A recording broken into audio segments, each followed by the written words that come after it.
Hey guys, welcome back to another episode of Matters of the Heart and Soul podcast. This is Janie and Russell Bruce. Hello, everybody out there. All right, so welcome back, guys, to a new episode.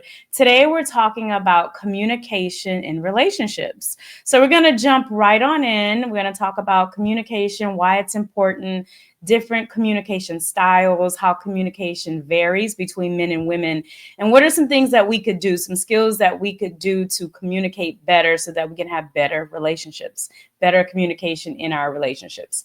All right, so Russell, why is communication important? Well, first of all, it builds trust, right? Being able to communicate brings a lot of clarity to the situation, intentions, direction, all that good stuff.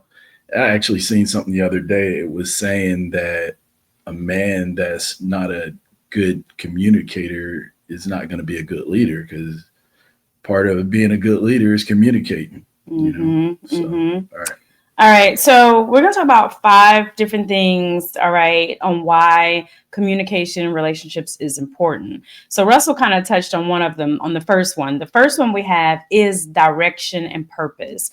Communication is important for direction and purpose. If you can't communicate the direction of the relationship, where you guys are headed, what's the purpose of the relationship, what are you even doing? If you can't communicate that, it's going to be hard for you to even know where you're headed or what the relationship even means to either of you. So communicating that is really, really important. Big time. Yeah.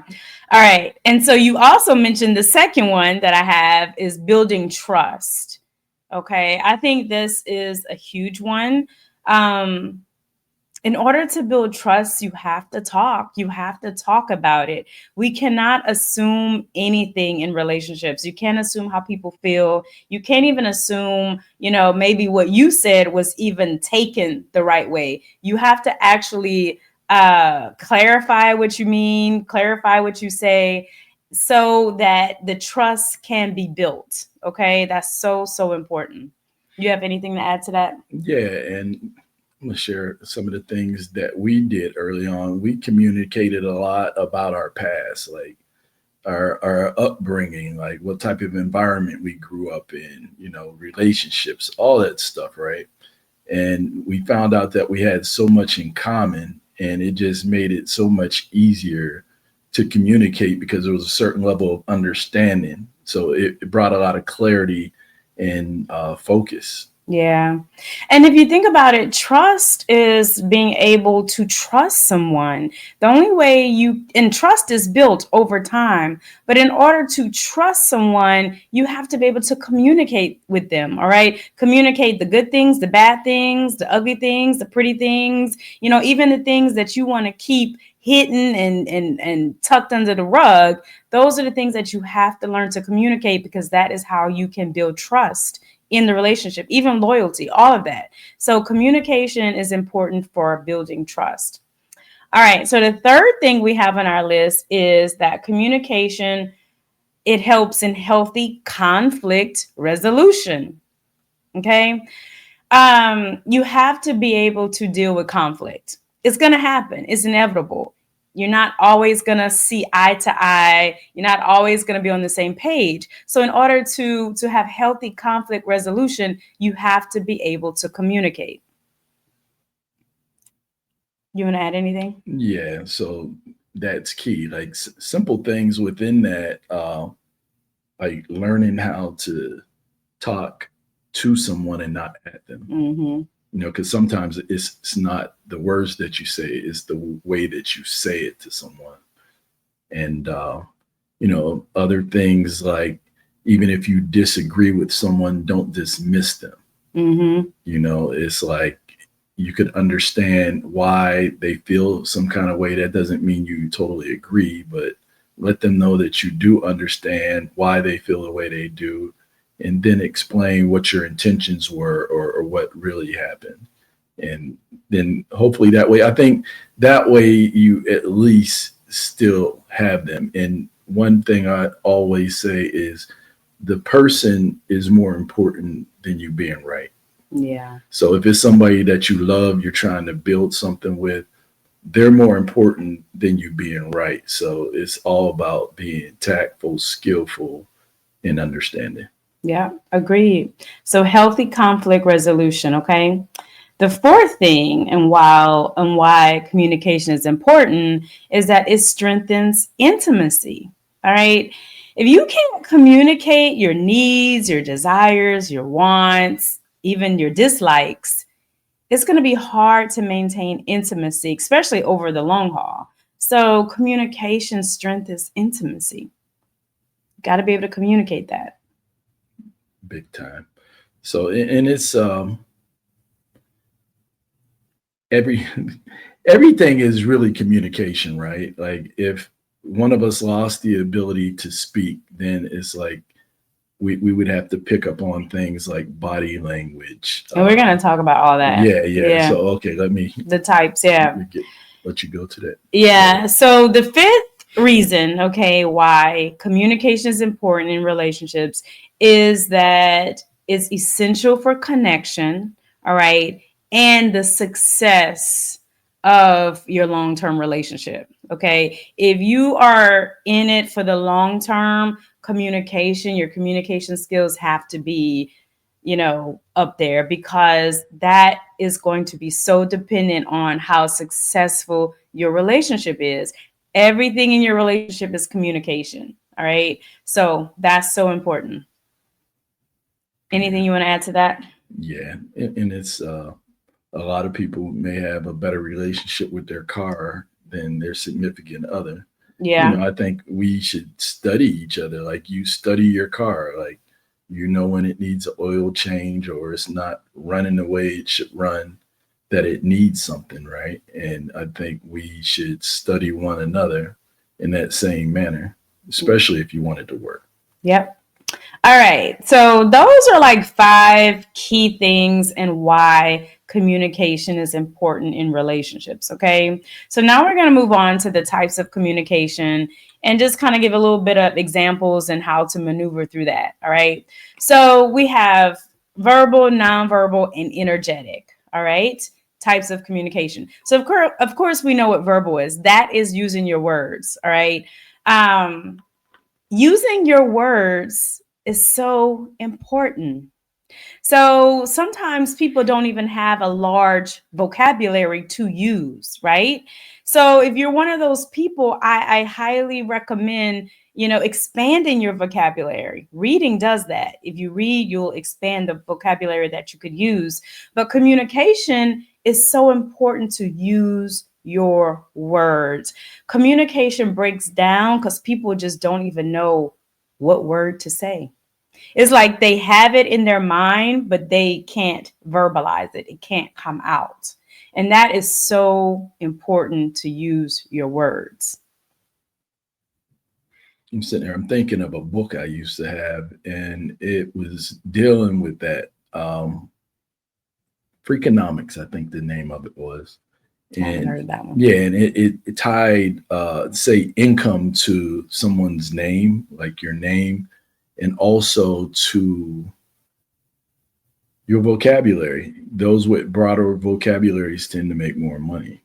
Mm-hmm. And once again, it's like communication rules the nation. Because it's self-expression. It's able to truly know what you want to say, know what you mean, and actually use the words to say that. And another thing I want to bring up is that words can have different meanings. All right. So it's important to understand exactly what the word is actually being, what you mean in that instance, especially in America. Especially in America. Okay. So words have different meanings, but being able to use your words in relationships is so important. All right. The moment you stop using your words, you get silent. All right. And silence is never good. All right. Because you stop self-expression, your soul doesn't expand, right? You start to shrink, you start to contract, and you really start to die, and you die inside. So use your words to express yourself. So, so important. All right. Let's talk about nonverbal. All right. So we know this is body language, right? This may be, and also actions, right? Some people don't even use words, they just start doing things, right? So let's talk about that. What are some like body language that people do in community? Like, I use my hands a lot. So that's, that's nonverbal communication, right? Yeah, there's many things like you might hear the saying, dress the way you want to be addressed, you know.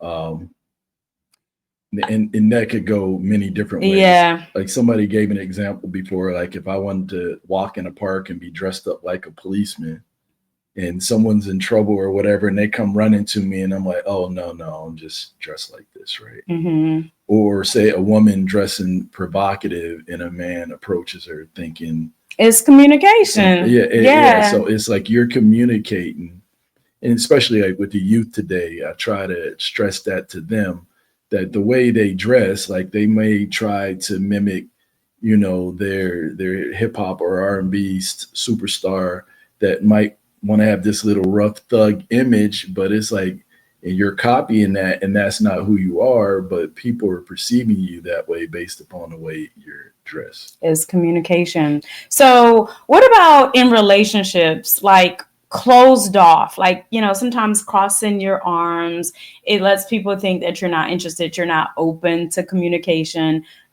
Even distracted, being distracted when your spouse or significant other is trying to communicate with you, trying to use their words, and you're totally distracted. One of the things I do, like if I'm busy and Russell's trying to tell me something, I'm like, hold on, babe, let me finish this so that I can listen to what you're saying. Because he knows right away if I'm not listening, because I'll be like, huh, what'd you say?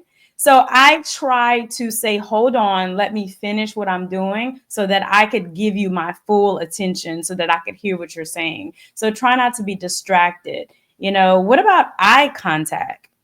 Some people can't even have eye contact when they're talking to their spouse or significant other.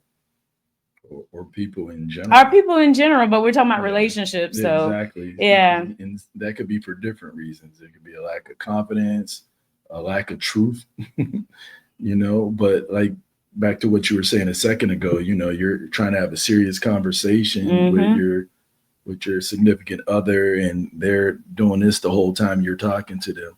No eye contact, they're not present. And to me, What is that that's communicating? I'm not you're not interested. interested. I don't really care what you're saying. Right. I don't want to be here right now, and I'm not present with you. And can we end this pretty fast? Right. That's what that's communicating. Yeah. And one of the most effective forms of communication is listening. Yeah, we're going to talk about skills. We're going to talk about that. What about avoidance? I think that's also a nonverbal communication, just straight up avoiding trying to communicate. Like you avoid the situation, you avoid the conversation, you avoid the person sometimes. You might just try to stay away from the person so that you don't have to deal with what needs to be dealt with. So, Oh yeah, and then that falls all the way over into intimacy avoidance. that's it. Like sometimes somebody's checked out of the relationship and they will not put themselves in a scenario to where it can become intimate because that's the last thing they want to happen at that point. That's going to be hard to do if you can't communicate on the basic things. How do you even get to the point of true connection and intimacy? It's going to be hard. It makes it real difficult. Yep. All right. Energetic communication. So I like this one because this is all about what you can feel around that person in that environment without them doing anything or saying anything. It is the vibe, literally the vibration that that person is putting off, and we feel it. Sometimes we don't verbalize it. We don't say the energy we're getting from people, but we feel it all the time. So that's important. Russell and we talk a lot about we create our own energy, our own vibration, because a lot of times when we go out, it ain't what we want. So we create what we want at home. So energy is important. Big time. Big time. And sometimes it's like you said, silence. People could even feel it in silence. Mm-hmm. It's the way you walk, the way you talk, the way you care for yourself, all these things send off energy, and people can feel that energy. Like they should be able to feel your energy before they even hear you speak. Yeah. And now with where we're moving and people, I think we're raising our consciousness, vibration, and energy are going to be terms that we're going to be hearing a lot about. So it's important to understand energy because we are both giving and receiving energy all the time, especially in relationships, especially with the people you're closest to. So sometimes you can get a good feel of the energetic vibration people have. You know when a woman is unhappy versus a woman that is joyful and happy. Like the difference is in her body language, is in her attitude, is in her smile or lack of. So you feel all of those things. So energy is definitely communication. Yeah, and just for those who are religious out there, because I've had people call me a new ager and all this other stuff just for terminology, and that's crazy. But anyway, just to tap into what she's saying, when we're talking about vibration energy, you might say someone has a good spirit. What is spirit? Spirit's energy. It's the same thing. Exactly. We're just talking about energy and your vibration. You feel a person, you could say, hey, that person over there has a bad spirit. That's it. They're Debbie the Downer, and they're always complaining, talking about other people and all this other stuff. Then you have the other person over here who's very joyous. They're always smiling, they're motivating, they're happy, and they have a good vibe. They have high energy. This is what we're talking about. It's the same thing. They have a good spirit. Great clarification, baby. Thank you. All right. So let's talk about the skills to be an effective communicator. All right.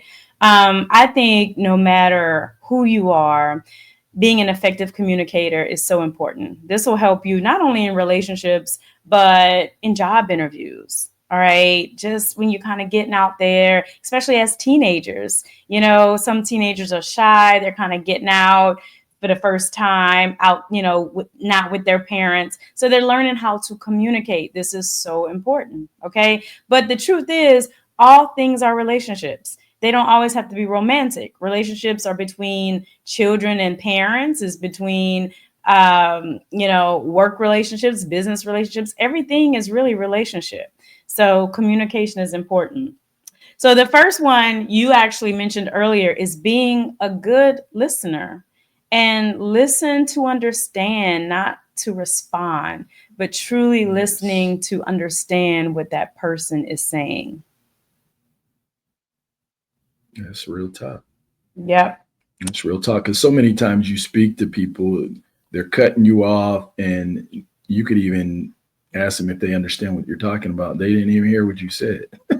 Yeah. And that's how arguments are. And you could look in their eyes because the whole time you're talking to them, they're not looking to you. They're looking off, and you're talking to them. They're looking in outer space, and then they come back, and after a couple of exchanges, it's like you realize you've been talking to yourself. Like they're not even listening to you. Yep.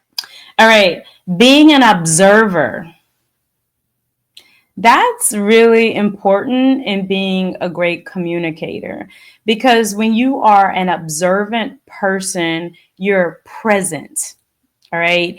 If you don't observe nothing that's happening, you don't know what's going on in your house, you don't observe your spouse, you don't observe your children, how could you really communicate and know what's happening in their lives if you don't observe? You're too into yourself, or you're too into what you're doing. You're too into the things that you want to do. You're not even observing what the other people around you are doing or into. So you have to be a good observer as well. Exactly. Because one, you would never know how to help or to fix something.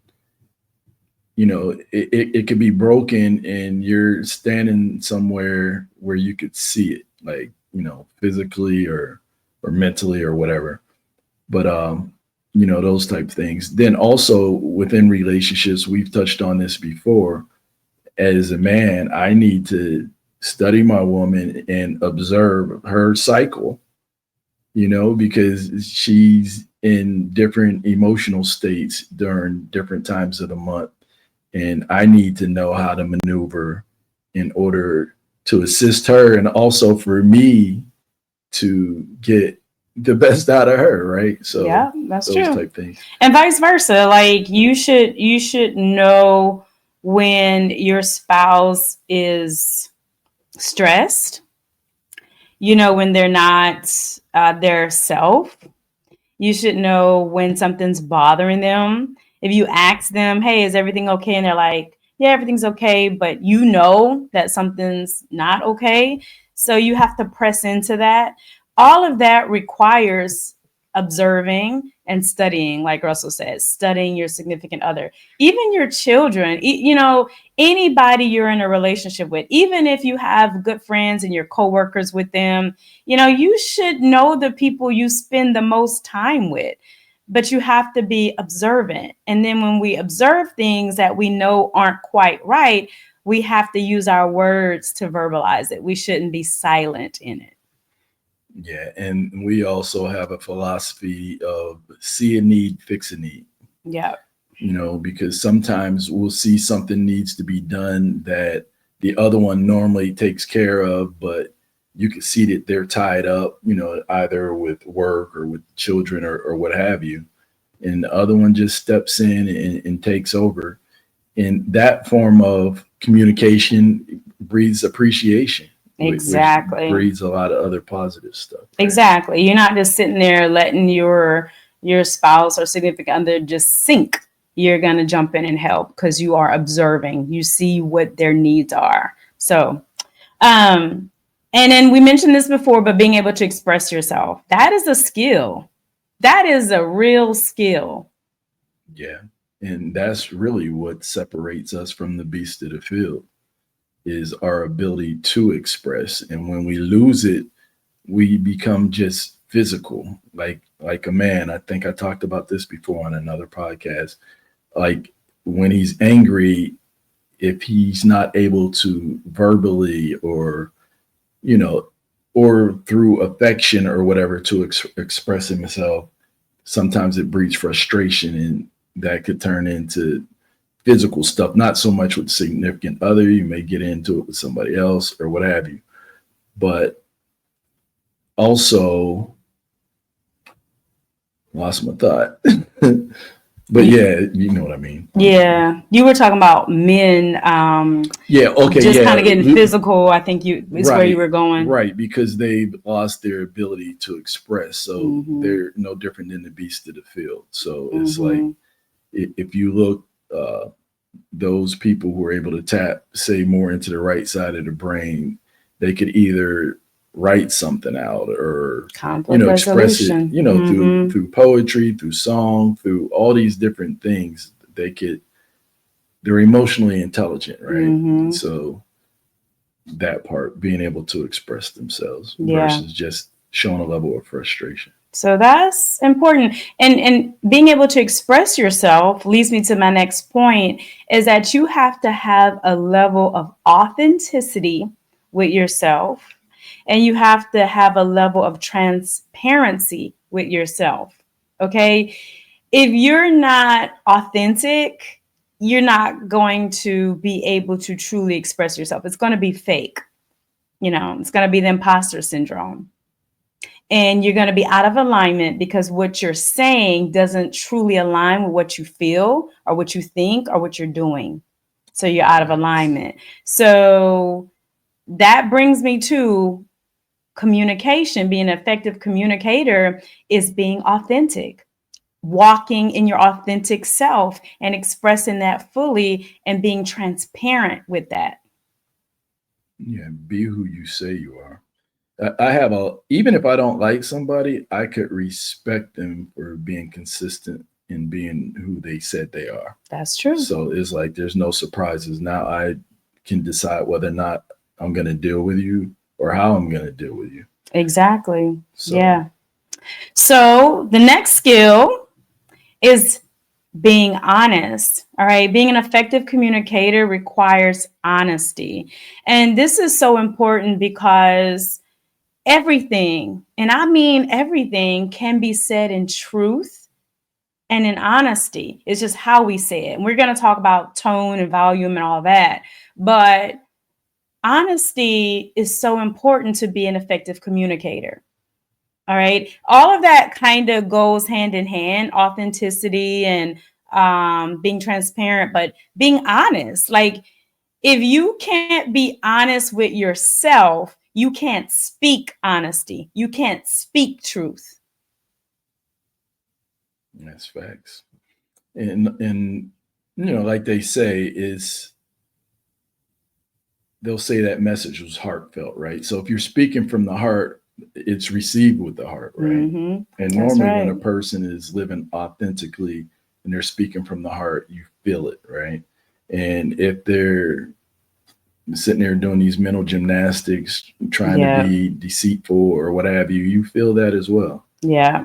because something just doesn't feel right. You might not be able to put your finger on it right away, but you're like, Or even just allowing the intellect to distort things. You're more concerned about trying to sound intellectual versus authentic. And there's a difference, and you could discern it easily. You could really, really discern it. All right. Another skill that I think is really, really important to be an effective communicator is you have to be open minded to the life experiences of others. All right. You have to be accepting of other people and their life experiences and their perception and how they choose to communicate that. That's so important. You have to be open to that. yeah, that's true. Like you could have four people sitting in a room and you could place an object in the center of all four of them. All four of them are going to see something different, or you could have a scenario in life and have multiple people all experience the exact same thing and they're going to respond differently. Some people it may be difficult, some it's easy, some it makes them happy, some sad. Didn't you say something about don't dismiss, Right. right? Right. I said don't dismiss. No, you could disagree, but don't dismiss. Yeah. And I think that goes along Yeah. with being accepting of the perception and the views and the expression of other people. Like, we don't have to agree with other people, but we shouldn't dismiss it, right? Their reality is their reality, right? Right. You learn how to agree to disagree. Exactly. All right.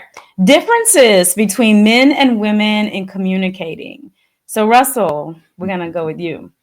What are some ways that you think are different between men and women and how we communicate? A man uses a fraction of the words to get his point across. Or just in a given day, there's been many studies on it that a woman uses, like, I can't remember if it's so many thousands of words per day, and a man is just a fraction. Like the woman's going to give you the booklet, and the man's going to give you the pamphlet. Yeah, So agreed. And that even with us, even in the podcast, yeah, I probably use more words than Russell does. yeah. And it's because we're definitely built different, right? Yeah. Even though we're good communicators, we do podcasts, but when we're talking, you get more words in, babe. Yeah. Okay. What else? Anything else? um, no, I think that's it. I'm talking about it's very broad. Like we could talk a lot more on it, but I I think, think in a yeah. nutshell, it's that men speak to get their point across. Like Yeah, men are women very talk for all kind direct. of other different Yeah, reasons. men are very direct in their communication. Like, this is what it is, and women will probably give you, the background and the backstory, and then what happened and all that to it. But women are more emotional in their communication, and I think men are more problem solvers. They want to just fix it. They want to come to the solution, and I think that's one of the biggest differences in communication with men and women. So I think when you understand that, you will understand why your, let's say, your husband is very direct. Okay, what's the problem and how do we fix it? When you may not want him to fix anything. You're just venting, you're just getting your emotions out, and you just want him to listen. That's it. So it's important to know in the situation, what do you want? Do you want it as a woman? Do you want a solution, or do you just want to be venting your emotions? So that's important. Yeah, and I think that's important both ways, right? Um, and even with children, so it's like just because someone's coming to you telling you about their bad day or what happened, they're not always looking for you to respond with a solution. Sometimes they're just venting, wanting to get it off their chest. So be an effective listener, and if you're not sure, you may just ask them, say, "Hey, is there? Do you want me to tell you what I think about it, or Yeah. were you just venting?" You know? I always ask. So if Russell's venting about something, I'll just I'll just be there and I'll listen and I'll ask, so do you want my opinion? And he'll most likely say yes, but sometimes he may not, he may not want my opinion. So I always ask, well, do you want my opinion on this? So I think it's good to ask. Oh, most definitely. Yeah. Doesn't hurt anything.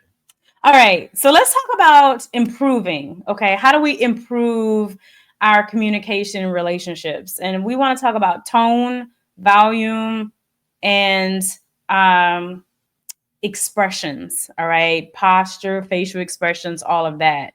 So, one of my things that I always say about tone is that it's not what you say, it's how you say it. Okay. Like, I don't think people should be sarcastic. You don't have to yell. You don't have to belittle. And you also don't have to project, make the other person feel like something's wrong with them. Just be direct, right? And especially women. I think this is important for women because we can say anything. We just have to be respectful in our tone, and we should use a loving tone. But you could say your truth and you could say anything. You could say absolutely anything in respect and in love. And I think that's so important for women to communicate that way with their spouse, with their children, in their home. That's good stuff. Yeah. Did you want to add anything to that? No, that's good. Okay. What about volume? Yeah, your tone once again is vibrational energy. So it's like you catch more bees with honey, right? So it's like the more that you can be emotionally balanced and level headed, and and be calm, I think that helps, right? So, like, for example, if the other person is upset, they're talking loud, they're talking fast, and if you get caught up in that energy and you get loud, you get fast, it's going to keep festering and get It's going to worse, right? escalate. Yeah, versus just remaining calm, listening. And if it ever got to a point where you couldn't kind of extinguish it, then just like let's shelve this until you calm down or whatever, and we could talk about it at a later date and time, or later on tonight or whatever. Yeah. Something you don't have to fix everything right away, because Agreed. sometimes if the energy's not right, it could just it can do more harm than good. Yeah. And screaming does not get the point across any better. So I think is if you feel and this is why being aware and observant moment by moment in situations is so important, because if you feel yourself getting to that point where you're wanting to scream and all that, you probably should take a step back, take a deep breath, and come back to this when both people are kind of cool, because screaming does not get the point across any better. You're just getting louder, and it's not, the point is not getting made any better. Yeah, So, and at some point you have to ask yourself what triggered it. Like, where is that really coming from? yeah. Because a lot of times we bring stuff into a new relationship that came from an older relationship, because the person you're screaming at might want to know, like, where the hell did that come from? Yeah. Like, But it really had nothing to do with what's going on in front of you. It's something else, right? Exactly. And let's talk about posture, like body language when you're kind of in the middle of communicating like that. I always say try not to walk off. That's disrespectful. Very. Try not to walk off when somebody's in the middle of saying something. Now, when people start to put their hands on you, that's a no-no. I don't think that you should ever get to that point. And if you are at the point where you have to put your hands on someone, you have to throw something at someone, or even if you have to put your hands on something else, you hit the wall, all of that, that should tell you that you are not in control of your own emotions and your own energy and your own responses. You're actually reacting, you're not responding. You're triggered in the moment. And you should hopefully in the moment stop and be like, I'm triggered and I need to do something different in this moment. Okay. Because that's how, just like that, things are said and done that sometimes cannot be taken back. So try not to be disrespectful, but when you get to the point where you have to put hands and throw things and all that, there's something terribly broken, big time. Yeah, and some of that stuff's hard to repair. Yeah, agreed. And And a lot of times is triggering. A lot of times it is things that have deep wounds within both people that you're triggering each other that you have to heal. And a lot of times the relationship is very toxic, very off and on like that, is not for the long term, is for the right now to heal and move forward. yeah, and the thing is, it's like that's why it's so important to watch what you say and what you do, because a broken heart takes longer to heal than broken bones.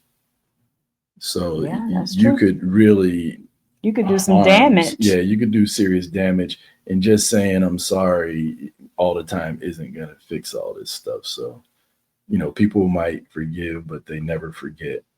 Yeah.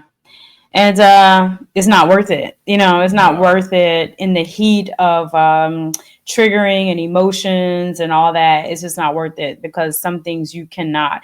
The point is, you always have a choice. It's just that you have to be conscious and aware in that moment when things get real heated like that. So, anything else? I think we kind of covered a lot in this podcast on communication and relationships. I think we did a pretty good job. All right. All right, guys. So this is it. This has been another episode of Matters of the Heart and Soul podcast. This was all about communication and relationships. Okay. This podcast is inspired by love, relationships, spirituality, justice, culture, family, children, finances, personal freedom, growth, energy and vibration, universal principles, health, education, masculine and feminine energy, music, and all things of the heart and soul. This is how we reconnect our hearts with our minds for perfect alignment. We appreciate you guys, and we will catch you at the next episode. Take care. Take care, guys.